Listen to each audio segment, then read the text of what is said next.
دي التعليقات اللي جاتلي مؤخرا الفترة الأخيرة يعني.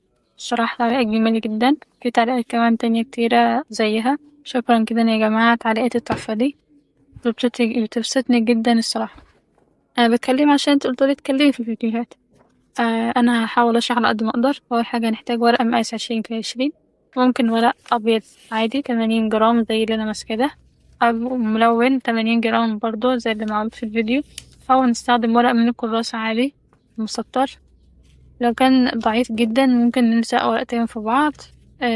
لو هيأدي الغرض تمام. عايزينه ملون ممكن تلونوه بالألوان اللي في الماستر أو الألوان الخشب، أي حاجة متوفرة نقدر نعمل بيها أي شيء احنا عايزينه. تمام، بعد ما تنيت المثلثين دول وقصيتهم، هرجع اتني المثلث الكبير ده تاني بالنص كده. هتشوفوا دلوقتي الطريقة بالظبط كده. بعد كده هتني المثلث الصغير على المثلث التاني، وهيكون عندنا كده مثلث مرفرف في الهوا كده، هندخله في الفتحة اللي جوه أو المثلث المجوف ده. أيوه بالظبط كده.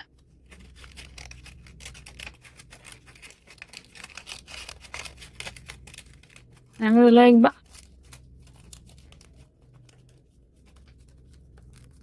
وطبعا لاني يعني فنانة بعرف ارسم كويس جدا، هستخدم المسطرة بتاعة الرسم، رسم الدوائر يعني.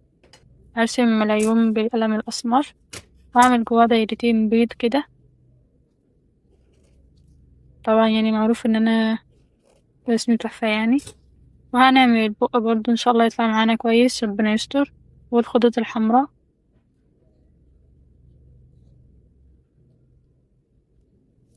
ربنا ستر، طلع كويس. لسه الخدود الحمراء.